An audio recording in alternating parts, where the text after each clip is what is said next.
தான் நான் உயிர்த்த எழுந்த நாயகர்கள் இருந்ததுனாலே அங்கே உயிர்த்தெழுந்த வல்லமையும் இயேசுவின் ஆசீர்வாதம் என்ற தலைப்பிலே தான் அங்கே செய்திகள் கொடுத்தேன். When I was in Sri Lanka, it was Easter time, so I was pleased to give teaching on Easter.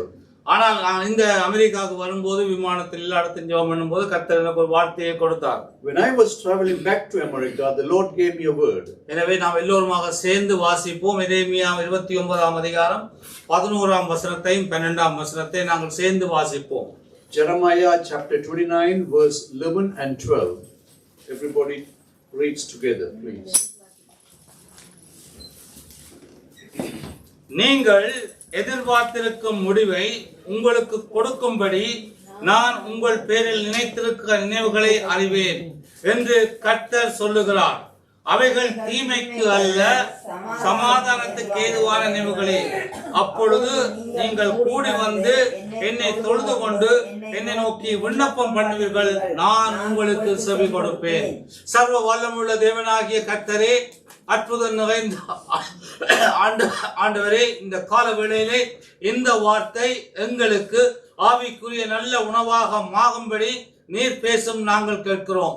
இயேசுவின் நாமத்தில் ஜெபிக்கிறோம் நல்ல பிதாவே, ஆமென். தம்பிகளால் இங்கிலீஷ்ல வாசிங்க. Somebody read in English, please. Jeremiah chapter 29 verse 11. For I know the thoughts that I think toward you, says the Lord, thoughts of peace, not of evil, to give you an expected end.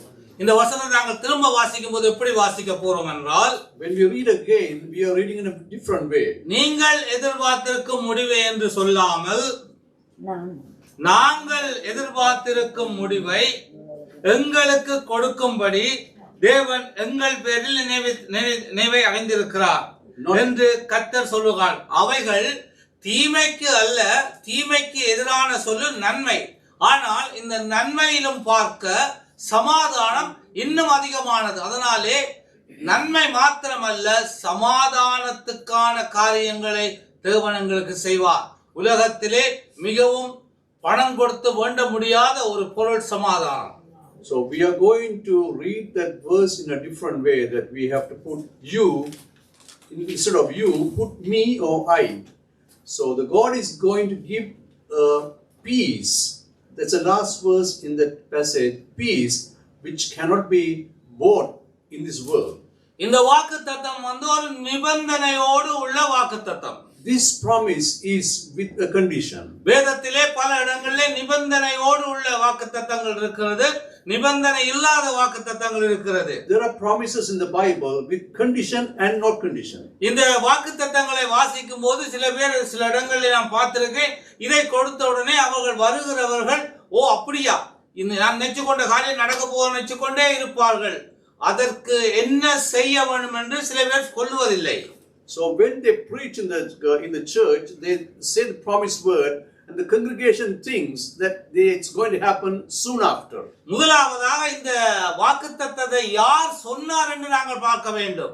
First we have to see who has given this promised word. எந்த சூழ்நிலையிலே சொல்லப்பட்டார் என்று நாங்கள் பார்க்க வேண்டும். At what circumstances it was said. மூன்றாவதாக அதனாலே வரக்கூடிய நன்மைகள் என்ன, தீமைகள் என்ன என்று நாங்கள் பார்க்க வேண்டும். We have to see what are the good things and what are the bad things from that. இந்த எரேமியா என்பவன் ஒரு தீர்க்கதரிசி, ஒரு ஆசாரியருடைய மகன். Jeremiah is a son of a priest and he is a prophet. நீங்கள் தயவு செய்து எல்லாம் நீங்க வாசிக்கிறீங்க, தயவு செய்து எரேமியா 1ஆம் அதிகாரத்தை 2ஆம் அதிகாரம் வாசிங்க.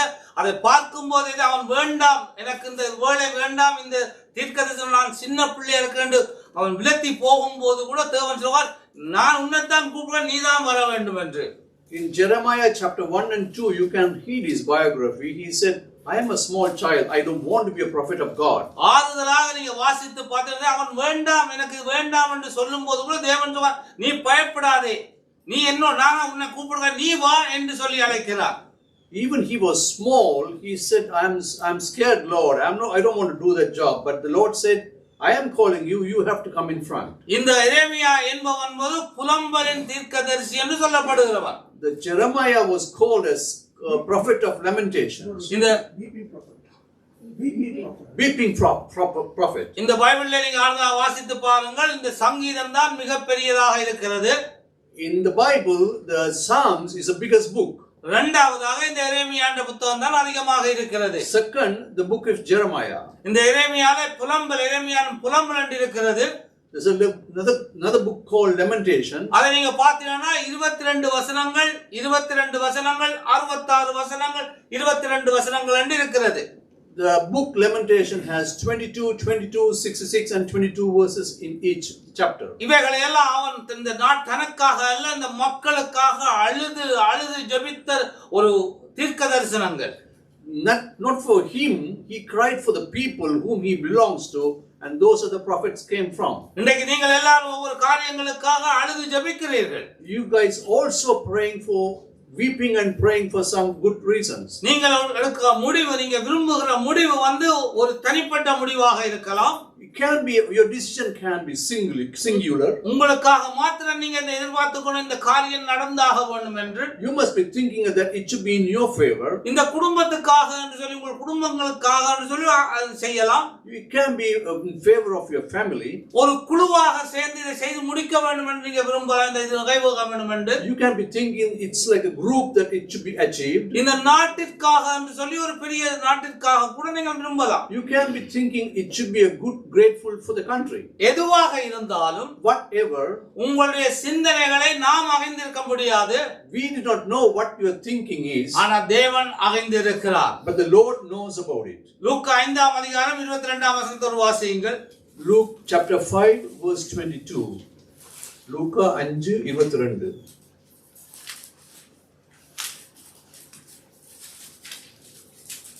இயேசு அவர்களில் சிந்தனைகளை அறிந்து அவர்களை நோக்கி, உங்கள் இருதயங்களில் நீங்கள் சிந்திக்கிறது என்ன? இருதயங்களிலே நாம் என்னென்ன சிந்திக்கிறோமோ அந்த சிந்தனை மற்றவர்களுக்கு தெரியாம இருக்கலாம். ஆனால் தேவன் அதை அறிந்திருக்கிறார். நிச்சயமாக அதை தேவன் எங்களுக்கு தெரியும்படியாக அவர் சொல்லுவார். அதனாலே இருதயத்தின் சிந்தனைகளை தேவன் அறிந்திருக்கிறார். Whatever thinking in your heart is not known to another person, but the Lord God knows everything deep into. அப்ப நீங்க எதிர்பார்த்திருக்க முடிவு ஒரு சுயநலமாக இருக்கதா, பொது நலமாக இருக்கதா, நன்மையாக இருக்கதா, தீமையாக இருப்பா என்று தேவன் தான் முடிவெடுப்பார். The Lord knows to give you the answer whether it's a betterment for you or not to others. It's a betterment for the group or not to them. இந்த செய்தி அவர் சொல்லும்போது சிறைப்பட்டு போன மக்களுக்காக சொல்லப்படுகிறது. This message was given to the people who have taken to prison. அப்போது தேவன் எரேமியாவிடம் சொல்வாங்க, போன நாட்டிலே சமாதானமா இருங்கள். The Jeremiah is prophesying to the people, you be peace where you have been kept there. உங்களை சிறைப்பிடித்த நாட்டிலே சமாதானமா இருங்கள். Let you be peace in the country where you have been prisoned. உங்களுடைய கீழ்ப்படியாமையினாலே அது கிடைத்து விட்டது. இன்றைக்கு சிறையிலே இருக்கிறீர்கள், சிறை வாசமாக இருக்கு, அங்கே சமாதானமாக இருங்கள். You are a troubling people, so you stay there peacefully and wait for the Lord. எரேமியா 29ஆம் வசனத்தை வாசித்து பாருங்கள். Same chapter 29 verse 7. Chapter 29 Jeremiah. நான் உங்களை சிறைப்பட்டு போக பண்ணின பட்டணத்தின் சமாதானத்தை தேடி, அந்த பட்டணத்தின் சமாதானத்தை தேடி அதற்காக கர்த்தரை விண்ணப்பம் பண்ணுங்கள். அதற்காகத்தான் நீங்க கர்த்தரை விண்ணப்பம் பண்ணுங்கள். Somebody read in English 29. அதற்கு சமாதானமாய் இருக்கையில், முதலாவது அந்த நாட்டிலே நீங்கள் சிறைப்பிடிக்கப்பட்ட நாட்டை சபிக்காதீர்கள், அந்த அரசாங்கத்தை சபிக்காதீர்கள், உங்களுடைய மக்களை சபிக்காதீர்கள். அது சமாதானமாக வந்தால் உங்களுக்கும் சமாதானமாய் இருக்கும். அந்த நாட்டிலே சமாதானம், அந்த இடத்திலே சமாதானம் வந்தால் உங்களுக்கு சமாதானம் வரும். Somebody read in English, please.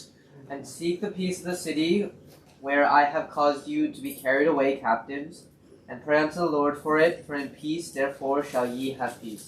அப்போ நீங்க எதிர்பார்க்கிற முடிவு, the results what you are thinking or waiting for, நீங்கள் நிச்சயமாக நீங்கள் சொந்த நாட்டிற்கு போக வேண்டும், உங்களுக்கு சொந்த ஒரு காரியத்தை செய்து முடிக்கணும் உங்களோட வாஞ்சை இருக்கிறதா உங்களுடைய சிந்தனை. You have a desire that you have to build your own country, you have to go back to your own place. அதற்கு நிச்சயமாக நடைபெறும். It will happen definitely. கொஞ்சம் பொறுமையாக இருங்கள். You have to be little patient. வானமும் பூமியும் ஒளிந்து போனாலும் என் வார்த்தைகளோ என் வார்த்தைகள் உறுப்புகளோ அழிந்து போவதில்லை என்று சொன்ன வார்த்தையின்படியாக The words may decay and go destroyed, but His word will remain. 70 ஆண்டுகள் நீங்க அங்கே சிறையிலே இருக்கத்தான் வேண்டும். 70 years you have to be in prison.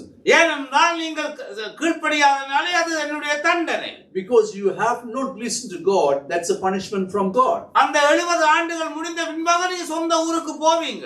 After the 70 years of imprisonment, you will be going back to your own place. அப்போது நீங்கள் பொறுமையாக இருக்க வேண்டிய காலம் ஒன்று இருக்கிறது. You have to be patient for a while. அதற்காக பொறுத்திருங்கள். You have to wait. அந்த நாட்டிற்காக ஜெபம் பண்ணுங்கள். Pray for the country. சமாதானத்துக்காக ஜெபம் பண்ணுங்கள். Pray for the peace. நீங்களும் சமாதானமாக இருங்கள். You also must be peace within yourself. எரேமியா 29ஆம் அதிகாரம் 10ஆம் வசனத்தை வாசிங்க. பாபிலோனிலே பாபிலோனிலே 70 வருஷம் நிறைவேறின பின்பு நான் உங்களை சந்தித்து உங்களை இவ்விடத்துக்கு திரும்பி வர பண்ணும்படிக்கு உங்கள் மேல் என் நல் வார்த்தையை நிறைவேற பண்ணுவேன் என்று கர்த்தர் சொல்லுகிறார். தம்பி வாசிங்க, இங்கிலீஷ் வாசிங்க. Same chapter, verse 10. For thus says the Lord, that after 70 years be accomplished at Babylon, I will visit you and perform my good work toward you, in causing you to return to this place. அது பொறுமையின் காலம். This the patient time. அது நாங்கள் தேவனுடைய வார்த்தையை கேட்க வேண்டிய காலம். You have to listen to the word of God. எங்களை திருத்த வேண்டிய காலம். We have to repair ourselves. நாங்கள் திருந்த வேண்டிய காலம். We have to change ourselves. அது தேவன் சொல்லுகிறார். That's what the Lord says. தேவன் சொன்னபடியாக செய்தார். The Lord said He did what He said. 3 தடவைகளாக அங்கே இஸ்ரவேலை சிறைப்பிடித்த மக்கள் எருசலேமுக்கு வந்தார்கள்.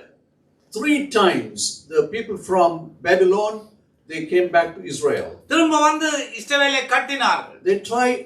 They came back and start building the country again. தேவன் சொன்ன வார்த்தையிலே மாறவில்லை. There is no change in the word of God. எப்போது கஷ்டங்கள் வந்தது என்றால் What the time the hardship came, மக்கள் வந்து இங்கே வந்த பின்பாக கூட தேவனுக்கு பிரியமான காரியங்களை செய்யவில்லை. Even after coming back to Israel, they have not listened to God. தேவனுடைய விருப்பம் என்ன? What is pleasing to God? நாங்கள் எல்லாரும் கர்த்தருடைய நாமத்தினாலே இயேசுவை சொந்த இரட்சகராக ஏற்றுக்கொள்ள வேண்டும். They all want to accept Jesus Christ. அவருடைய தழும்புகள் அவருடைய நாங்கள் பாவங்களை அகற்றிட்டு அவருடைய இயேசுவின் இரத்தத்தினாலே கழுவப்பட்டு தேவனுடைய நித்திய ஜீவனை அடைய வேண்டும் என்பதுதான் தேவனுடைய விருப்பம். God wants us to be salvation through His blood and clean life. அந்த ஆதியாகமத்திலிருந்து வெளிப்படுத்தல் வரைக்கும், from the Genesis to the book of Revelation, தேவன் எங்களுக்கு இரக்கம் காட்டுகிறார். God is so graceful to us. தேவனுடைய விருப்பம் என்ன? What God wants us. தேவனுடைய திட்டம் என்ன? What are His plans? மனிதனுடைய திட்டம் என்ன? What the plans of the man? தேவன் சொல்வார், ஆதாமிடத்திலே எல்லாவற்றையும் சாப்பிடு, இந்த ஜீவ கனியை மாத்திரம் புசிக்க வேண்டாம் என்று. God said in Adam, you can eat all the fruits but except one fruit. அவர் எதை செய்ய சொன்னார் அதைத்தான் செய்தார்கள். What the God prohibited him to not to do, he did the same thing wrong. காயினும் ஆபேலும் சபைக்கு போறார்கள். The brothers Cain and Abel go into the church. அங்கே காணிக்கையை கொடுக்கிறார்கள். They give the offering to the altar. அவன் காணிக்கையை கொடுக்கும்போது அவன் எரிச்சல் அடைகிறான். So there is a dispute between the brothers. தன்னுடைய அண்ணனை கொலை செய்கிறான். Then தம்பியை கொலை செய்கிறான். The younger brother has been killed. அவன் சொல்லி இருக்கலாம், He would have told, தேவனே, God, என்னுடைய காணிக்கையை ஏற்றுக்கொள்வதற்கு நான் என்ன செய்யணும்னு கேட்டிருக்கலாம். he could have asked God, what pleasing to you to offer my offerings. கொலை செய்த பின்பாக, After killing his brother, ஐயோ என்ன கொலை செய்ய போவார்களே, நான் வந்து எப்படி வாழுவேன்னு சொல்லி பேந்து கெஞ்சுகிறான். After killing his brother, he felt guilty in himself. He's asking God, how can I live? இதை அவன் முதல்லயே கேட்டிருக்கலாம். He should have asked earlier. அப்போ அங்க கொலை நடந்திருக்காது. Then there would have been no murder. ஆபிரகாமை பாருங்கள். Look at Abraham. ஆபிரகாமுக்கு தேவன் சொல்லுகிறார், The Lord says to Abraham, நான் உனக்கு பிள்ளைகளை கொடுப்பேன். He said, He will bless you with children. தேவன் எதை செய்ய சொன்னாரோ, Whatever the Lord says, அவன் அதை செய்யாமல், he didn't do that. சாரா என்ன சொன்னாலோ, What the woman says, அதை செய்தான். he did what the wife said. என்ன நடந்தது? What happened after that? தேவனுடைய கோபத்தை அவர் சந்திக்க வேண்டியவர். He has to face the wrath of God. இஸ்மவேல் என்ற பரம்பரையை உருவாக்கும்படியாக அவர்கள் திட்டம் போட்டார். There was another generation of people came against him. அப்புறம் சாராள் சொன்னாங்க, அவள் வந்து வேலைக்காரி எனக்கு மிகவும் தொல்லை கொடுக்கிறாள் என்று சொல்லி. Ahar said, Sarah was telling the husband, the Ahar, the slave woman was giving me trouble. சவுலை பாருங்கள். Look at Saul. அவர் சொல்லுகிறார், நீ கொஞ்சம் பொறுமையாக 7 நாள் பொறுமையாக இரு என்று சொல்லி. The prophets told him, wait for 7 days. ஆனா மக்கள் சொல்லுகிறார்கள், நீங்க என்ன செய்யாட்ட நாங்க விட்டுட்டு போடுவோம் என்று. But the people always crying to Saul and said, if you don't do this, we are leaving you. மக்களை பிரியப்படுத்துவதற்காக சவுல் செய்கிறார். Then to please the people, Saul did that. அதன் பலன் என்ன? What happened to him? இழந்து போகிறான். He lost everything. இப்படியாக நீ ஒவ்வொரு காரியத்தை பார்த்தாலும், if you look into those things in the Bible, ஆதியாகமத்திலிருந்து from the Genesis வெளிப்படுத்தல் வரைக்கும் till the book of Revelation, தேவனுக்கு பிரியமில்லாத காரியங்களை தான் மக்கள் செய்கிறார்கள். The people are doing what is not pleasing God. அதனாலே தண்டனை அனுபவிக்கிறார்கள். They are to go through the suffering. மனம் திரும்புகிறார்கள். They repent and come back. திரும்ப இயேசுவின் வாக்குத்தத்தத்தை நிறைவேற்றப்படுகிறார்கள். Then the word of the God will be come into effect. வெளிப்படுத்தல் 22ஆம் அதிகாரம் 11ஆம் வசனம் நினைக்கிறேன். அநியாயம் வாசியுங்கள். அநியாயம் செய்வன் இன்னும் செய்யட்டும். Revelation chapter 22. வாசி பாருங்க. Revelation chapter 22 11th verse. அநியாயம் செய்கிறவன் இன்னும் அநியாயம் செய்யட்டும். அநியாயம் அப்ப பாருங்க, ஆதியாகமத்திலே தான் அநியாயத்தை பற்றி தவறான காரியங்கள் இருந்தாலும் இந்த வெளிப்படுத்தலிலே வருகிறது, அநியாயம் செய்ய இன்னும் செய்யட்டும். Somebody read in Revelation 22:11. He that is unjust, let him be unjust still, and he which is filthy, let him be filthy still. ரெண்டாவது வாசிப்பாங்க. அதே அசுத்தமாய் இருக்கிறவன் இன்னும் அசுத்தமாய் இருக்கட்டும். அசுத்தமா இருக்கிறானா அவனை விடுங்க, அப்படியே இருக்கட்டும். நீதி உள்ளவன் இன்னும் நீதி செய்யட்டும். நீதி செய்கிறவன் இன்னும் நீதி செய்யட்டும். பரிசுத்தம் உள்ளவன் இன்னும் பரிசுத்தமாக. பரிசுத்தம் உள்ளவன் இன்னும் பரிசுத்தமாக. அப்போ செய்யும் தேவனுடைய சித்தம் அங்கே நிறைவேறும். தேவன் நாங்கள் எதிர்பார்த்திருக்கிற முடிவை எங்களுக்கு தருவார். Can you read the continuation, please? And he that is righteous, let him be righteous still, and he that is holy, let him be holy still. தேவன் வாசி. So when we do that, the God will fulfill His promise to us. அதுதான் தேவனுடைய பிள்ளைகள் செய்ய வேண்டிய காரியம். This is what the Lord's people has to do. தேவன் என்ன சொல்லுகிறாரோ, what the Lord says, தேவனுடைய சித்தம் என்னவோ, what His plans are, அதை நாங்கள் செய்யும்போது we have to execute that. தேவன் அற்புதமான காரியங்களை எங்களுக்கு செய்வார். He will do miracles among us. முதலாவதாக the first thing, தேவன் சொல்லுகிறார், the Lord says, நீங்கள் எதிர்பார்த்திருக்கிற முடிவு, what you are expecting, அந்த முடிவை நான் செய்யும்போது, when I am doing that for you, நீங்கள் மனத்தாழ்மையாக இருக்க வேண்டும். you will be humble yourself. நாம் எதை செய்கிறோம் என்பதை what God tells doing us. நான் அடிக்கடி சொல்வேன், வாசிங்க. பிலிப்பியர் 4ஆம் அதிகாரம் 6ஆம் வசனத்தை வாசியுங்கள். Philippians chapter 4 verse 6. நீங்கள் ஒன்றுக்கும் கவலைப்படாமல் எல்லாவற்றையும் குறித்து உங்கள் விண்ணப்பங்களை ஸ்தோத்திரத்தோட கூடிய ஜெபத்தினாலும் வேண்டுதலினாலும் தேவனுக்கு தெரியப்படுத்துங்கள். அப்போது பாருங்க, முதலாவதாக நாங்கள் தேவனுக்கு தெரியப்படுத்த வேண்டும். தேவன் எப்போது அந்த காரியத்தை செய்ய தொடங்குவார் என்று. We have to tell God what we want, and then the God will tell us when is He going to start the doing. இன்னைக்கு எரேமியா வந்து என்ன செய்கிறான்? மக்களுக்கு சொல்லுகிறான், தேவன் அந்த அரசாங்கத்தை சொல்லுகிறான், நீங்கள் தேவனுக்கு பிரியமில்லாத காரியங்கள் செய்வதனாலே தேவனுடைய கோபத்தை நாங்கள் சந்திக்க வேண்டும் சொன்னபோது என்ன நடக்கிறது? When Jeremiah was warning the people and the government, you are not pleased, you are doing something not pleasing to God. So what's happening to them? தேவனுடைய சித்தத்தை அவனை கொலை செய்தால் அது நடக்காது என்று அவர்கள் நினைக்கிறார்கள். The people and the government thinks if they kill the prophet, the God's punishment will not come upon them. எரேமியா 26ஆம் அதிகாரம் 23ஆம் வசனத்தை வாசியுங்கள். Jeremiah 26 verse 23. Jeremiah chapter 26 verse 23. இவர்கள் உரியாவை எகிப்திலிருந்து கொண்டு வந்து அவனை யோகாக்கிம் ராஜாவினிடத்தில் விட்டார்கள். சிஸ்டர் நீங்க வாசிங்க, 21 ல இருந்து வாசிங்க. 21 ல இருந்து வாசிங்க. யோகாக்கின் ராஜாவும் அவனுடைய சகல பராக்கிரமசாலிகளும் பிரபுக்களும் அவன் வார்த்தைகளை கேட்டபோது ராஜா அவனை கொன்று போடும்படி எத்தனித்தான். அதை உரியா கேட்டு பயந்து ஓடி போய் எகிப்திலே சேர்ந்தான். அப்பொழுது யோகாக்கின் ராஜா அக்கோரின் குமாரனாகிய எல்நாத்தானையும் அவனோட கூட வேறே சிலரையும் எகிப்து வரைக்கும் அனுப்பினான். இவர்கள் உரியாவை எகிப்திலிருந்து கொண்டு வந்து அவனை யோகாக்கின் ராஜாவினிடத்தில் விட்டார்கள். அவன் பட்டயத்தாலே அவனை வெட்டி அவன் உடலை நீச ஜனங்களின் பிரேத குழிகளிடத்திலே எறிந்து விட்டான் என்றார்கள். அடுத்த வருஷம் 24 வாய்ச்சு பாருங்க. ஆகிலும் எரேமியாவை கொல்ல ஜனங்களில் கை ஒப்புக்கொடாதபடி சாப்பானுடைய குமாரனாகிய ஆகிகாம் அவனுக்கு சகாயமாயிருந்தான். இன்றைக்கு அதிகமான தேவனுடைய பிள்ளைகளுடைய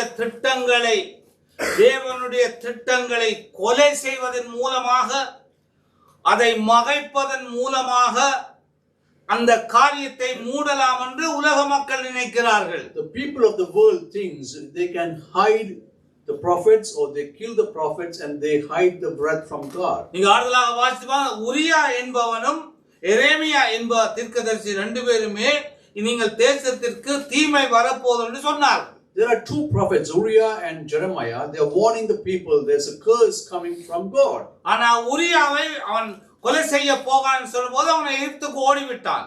When Uriah knows the king and the people they are going to kill him, he ran away from there to Egypt.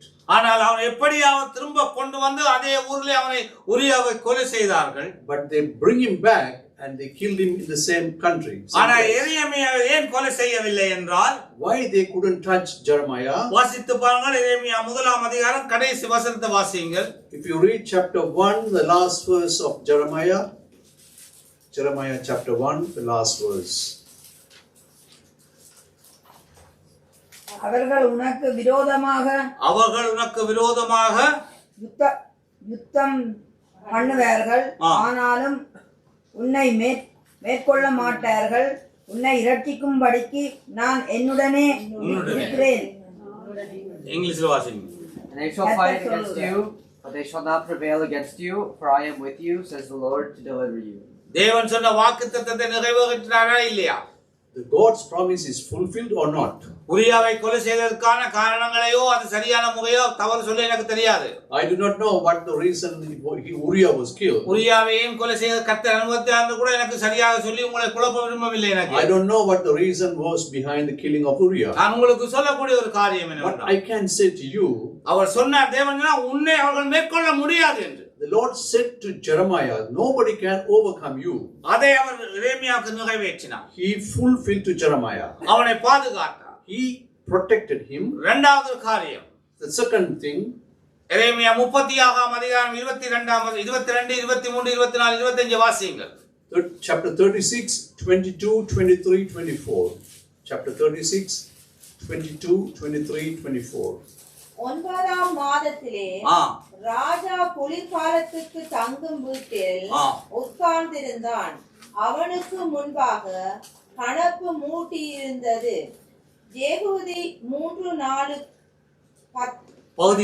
பந்திகளை வாசித்த போது பின்பு ராஜா ஒரு சூரிய கத்தியினால் அதை அறுத்து சுருளனைத்தும் கணப்பிலும் அக்கினியிலே வெந்து போகும்படி கணப்பில் இருந்த அக்கினியில் எறிந்து போட்டான்.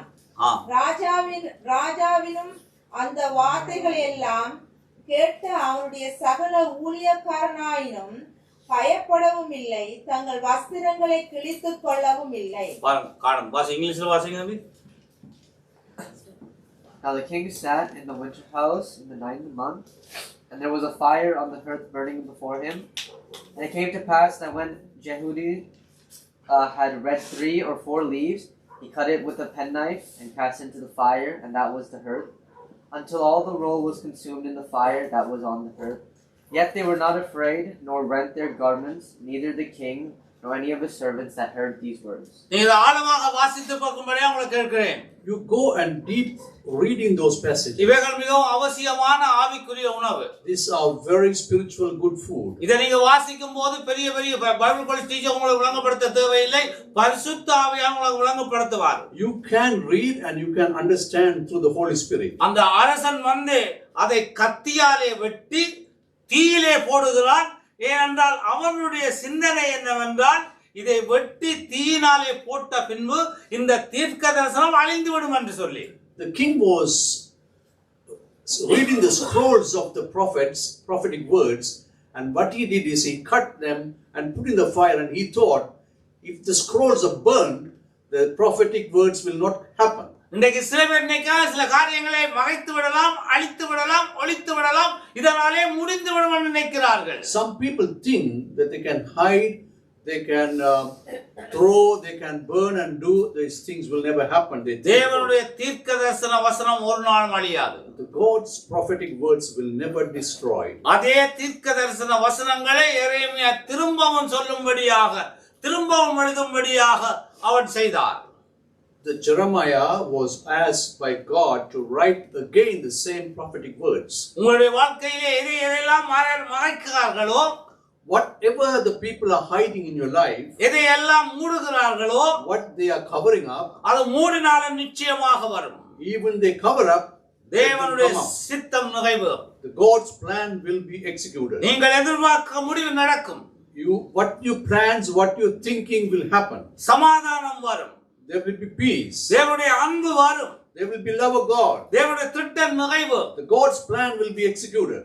குறிக்கப்பட்ட காலம் இருக்கிறது. There will be some reasonable time. அந்த காலத்துக்குள்ளே Within that time, தேவன் நிச்சயமாக very definitely, நாம் திருந்தும்படியாக, we will change ourselves. அவர்கள் மாற்றும்படியாக, Other people change themselves. சிந்தனைகள் மாறும்படியாக, To change the thinking. தேவன் நிச்சயமாக அற்புதம் செய்வார். The God will do miracles among அந்த them. வாக்குத்தத்தத்தின்படியாக Through the prophetic word. 12ஆம் வசனத்தை வாசிங்க. எரேமியா 29:12 வாசிங்க.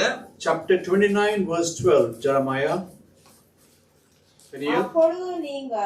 அப்பொழுது நாங்கள் கூடி வந்து என்னை தொழுது கொண்டு தேவனை தொழுது கொண்டு என்னை நோக்கி விண்ணப்பம் பண்ணுவீர்கள். தேவனை நோக்கி விண்ணப்பம் பண்ணும்போது நான் உங்களுக்கு செவி கொடுப்பேன். அங்கேதான் ஒருமைப்பாடு இருக்கிறது. Peniel, can you read verse 12 please? Then shall ye call upon me, and ye shall go and pray unto me, and I will hearken unto you. தேவனுடைய வழி, the God's way, சமாதானத்தின் வழி. It's a peaceful way. அது நிச்சயமாக நிறைவு. It will happen definitely. காலம் சென்றாலும், even the time pass, அந்த காரியம் நிறைவு. The things will happen. ஒரு நாளும் அழிந்து போகாது. It will never decay, destroyed. ஒரு நாளும் மறைந்து போகாது. It will not be hidden. எரேமியாவின் தீர்க்கதரிசனத்தின்படியாக, வார்த்தையின்படியாக, through the prophetic words of Jeremiah, ஒவ்வொருவரும் நினைக்கின்ற நினைவுகள், the things what we think in our minds, சிந்தனைகள், the things what's happening in our feelings, செயல்பாடுகள், the things what we do, நிச்சயமாக நிறைவேறும்.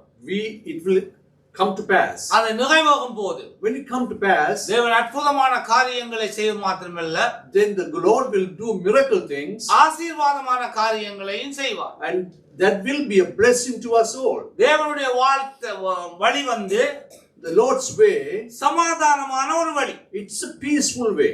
ஏனென்று சொன்னால், because சமாதானம் அங்கே இல்லையோ, when there is no peace, அங்கே அது உண்மை தேவனுடைய வழி இல்லை என்று அர்த்தம். that's not the will of God. Esther என்ற புத்தகத்தை வாசித்து பாருங்கள். If you read the book of Esther, 3ஆம் அதிகாரம் 6ஆம் வசனத்தையும் 7ஆம் வசனத்தையும் வாசியுங்கள். Esther chapter 3 verse 6 and 7. Esther, somebody read in Tamil first, please. ஆனாலும் மொதேகாவின் மேல் மாத்திரம் கை போடுவது அவனுக்கு அற்ப காரியமாக கண்டது. நெகேமாவின் ஜனங்கள் இன்னார் என்று ஆமானுக்கு அறிவிக்கப்பட்டிருந்தபடியால் அகாஸ்வேருவில் ராஜ்மேக்கும் இருக்கிற மொர்தேகாவின் ஜனமாகிய ஜூதனை எல்லாம் சங்கரிக்க அவன் வகை தேடினான். பாருங்கள், இங்கிலீஷ்ல வாசிங்க தம்பி. And he thought sworn to lay hands on Mordecai alone, for they had showed him the people of Mordecai. Wherefore Haman sought to destroy all the Jews that were throughout the whole kingdom of Ahasuerus, even the people of Mordecai. In the first month, that is the month of Nisan, in the 12th year of King Ahasuerus, they cast fur, that is the lot, before Haman, from day to day and from month to month, to the 12th month, that is the month of Adar.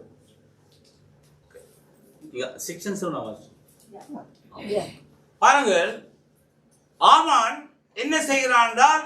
ஒரு திட்டம் ஒன்று எடுக்கிறான். ஒருவனை மாத்திரம் கொலை செய்யக்கூடாது, எல்லாரையுமே அழிக்க வேண்டும் என்று சொல்லி.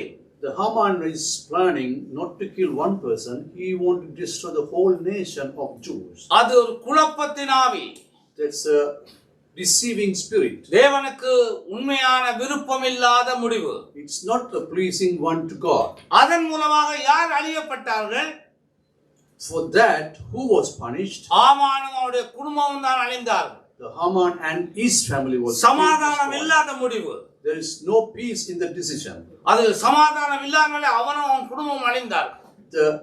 The peaceless decision made the family destroyed. இரண்டாவதாக வாசித்து பாருங்கள், தேவனுடைய வழியாக இருந்தால் அதில் ஒரு சமாதானம் இருக்கும், ஒரு தேவனுடைய வார்த்தை இருக்கும்.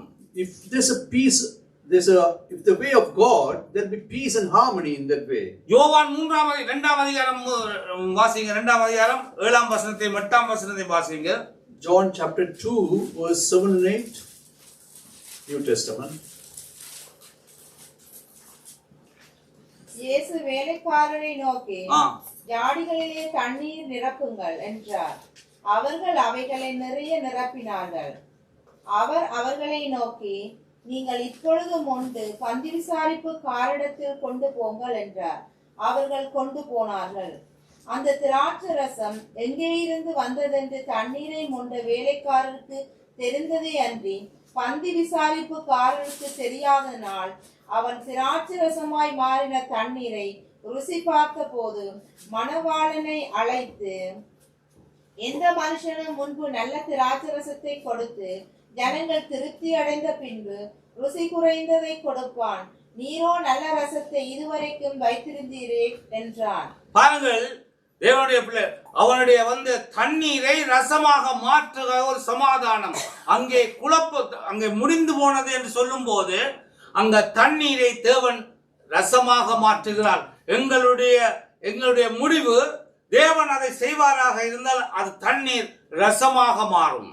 When the feast happening, the wine was running low, and the Lord said, fill the caskets, fill the vessels with water, and the Lord said, he changed the water into wine, and they served the wine to the marriage ceremony. அந்த தண்ணீரை வைனாக மாற்றமில்லாமல் சந்தோஷத்தையும் சமாதானத்தையும் தேவன் கொடுப்பார். The water became wine, and the wine has been served, and there was a pleasing and peace among everybody. தேவனுடைய பிள்ளைகளே, இந்த காலவேளையிலே நான் உங்களோடு பேசும்போது சொல்வது என்னவென்றால், what I am telling you this morning, முதலாவது தேவனுடைய திட்டத்தை நாங்கள் அறிய வேண்டும். we have to know what the God's plans are. தேவனுடைய திட்டத்துக்கு நாங்க வெயிட் பண்ண வேண்டும். We have to wait upon Lord for his plans. தேவன் செயல்படும் போது நினைப்பதற்கும் வேண்டுவதற்கும் அதிகமாக தேவன் செய்வார். When the Lord acts, he will give multiplied results to us. ஒரு காலம் ஒன்று இருக்கிறது. There'll be a time. பொறுத்திருக்க வேண்டிய காலம் இருக்கிறது. We have a time to wait upon. செயல்பட வேண்டிய காலம் இருக்கிறது. We have a time to act. வெற்றியை அடைய வேண்டிய காலம் இருக்கிறது. There's a time that we victoriously enjoy. அந்த வெற்றி நன்மைக்காக மாத்திரமல்லாமல், the victory will be for good. அவை சமாதானத்திற்காகமா, that will be for peace too. ஒரு சமாதானம் ஒரு மனிதனுடைய வாழ்க்கையிலே, ஒரு குடும்ப வாழ்க்கையிலே, ஒரு நாட்டின் வாழ்க்கையிலே பணம் கொடுத்து வாங்க முடியாத ஒரு நல்ல ஒரு கொடையாக இருக்கும். அது தேவன் கொடுக்க சமாதானமாக இருக்க வேண்டும். If the peace is given by God, the Lord, it will be pleasing to a man and his family and his society and his country. என்னைக்கு ஒரு மனிதனாக இருந்தாலும் சரி, if you are a man, ஒரு குடும்பமாக இருந்தாலும் சரி, even it's a family, ஒரு குழுவாக இருந்தாலும் சரி, it can be a group, ஒரு நாடாக இருந்தாலும் சரி, even it's a country. இன்றைக்கு நாங்கள் பொறுத்திருப்போமாக இருந்தால், if we want and please and wait upon God, நிச்சயமாக தேவனுடைய முடிவை நிச்சயமாக வெற்றி பண்ணுவார். then the Lord will give us a peaceful resolution. இன்னைக்கு நீங்க பாருங்கள், தொடர்ந்து வாசித்து பாருங்கள். You can keep reading. இந்த அமெரிக்காவிலே In America, எவ்வளவு டெக்னாலஜி இருக்கிறது. we have developed so much of technology. இந்த உலகத்திலே வல்ல நாடுகளில் ஒன்றாக இருக்கிறது. This is one of the biggest powerful country in the world. ஒரு குழு செய்ததன் நிமித்தமாக, One group did that. ஒரு மனிதன் செய்த ஒரு அசதியான காரணத்தினாலே, The man observed thinking and doing. இந்த பால்டிமோர்லே அந்த கப்பல் பாலத்தை உடைத்து 6 தொழிலாளிகள், அது கன்ஸ்ட்ரக்ஷன் வேலை செய்தவர்கள் உயிரிழந்து போனார்கள். There was a shipwreck at the bridge at Baltimore, and one person's mistake. ஆழமாக நான் சொல்லக்கூடிய காரியம் என்னவென்றால், The things what I'm trying to say is very deep. இவர் செய்ததான் தவறு, One person did the wrong thing. அவர் செய்ததான் தவறு, Other person did the same thing. அவரை தண்டனைக்கு போடுவது, Put the other person into prison. அது முக்கியமல்ல. That's not the reason. That's not the அந்த 6 உயிருக்கு யார் பொறுப்பு? The 6 people who died on the occasion, who is responsible? கீழ்ப்படியாமை, Rebellious. தங்களுக்கு செய்ய வேண்டிய காரியத்தை செய்ய வேண்டிய நேரத்திலே செய்யாதனால, Because they didn't do what they are supposed to do at that time. 6 உயிர்கள் மாத்திரமல்லாமல் Not only 6 lives. கோடிக்கணக்கான பொருட்கள் சேதமாகும். It's $1 billion worth of goods perished. அதுக்கு யார் பொறுப்பு? Who is responsible? அது 5000 ஆண்டுகளுக்கு முன்பாக, For 5,000 years ago, தேவனுடைய சத்தத்தை வெறுக்கிறவர்கள், the people who doesn't want to listen to the word of God, அழித்தவர்கள், the people who destroy the word of God, பகைத்தவர்கள் இருக்கு. அதே போல they hide the word of God. இன்றைக்கும் மக்கள் இருந்து கொண்டிருக்கிறார். There are people living like that way still in this world. எவ்வளவு விசாரணைகள் செய்யலாம், You can have examinations, so many. என்னென்ன செய்யலாம். You can plan plenty. இழந்து போன அந்த 6 உயிருக்கு யார் பதில் சொல்லுவார்? Who can give back the 6 lives it lost there? நாம் செய்கின்ற காரியத்தினாலே, When we do things, நாம் செய்கின்ற காரியங்களினாலே, when we all plan to do things, பெரிய தவறு நடந்தால், if there was a mistake happens, அதுக்கு யார் பொறுப்பு? who is responsible? தேவன் சமாதானம் தரக்கூடிய காரியம். Though the God will give peace. தேவன் சொல்கின்ற திட்டத்தை செய்து, When God gives a plan and execute, பொறுமையான காலத்திலே காத்திருந்து, we wait upon the Lord to act. வானமும் பூமியும் ஒளிந்து போனாலும் வார்த்தைகள் ஒளிந்து தேவனது வாக்குத்தத்தம் நிறைவேறுவதை புகத்திருந்தோமானாயிருந்தார். When we wait upon the Lord and wait for the correct time, அவர் நாங்கள் எதிர்பார்த்திருக்க முடிவை, then what we are expecting, தேவன் எங்களுக்கு தருவது மாத்திரமல்ல, the God will give us. அவை தீமைக்கு அல்ல, That's not for doubt or that's for disaster. நன்மை மாத்திரமல்ல, That's only for good. நிரந்தரமான சமாதானத்தை, And that will be a peaceful eternally. கர்த்தர் உங்களை ஆசீர்வதிப்பார். The God bless you all.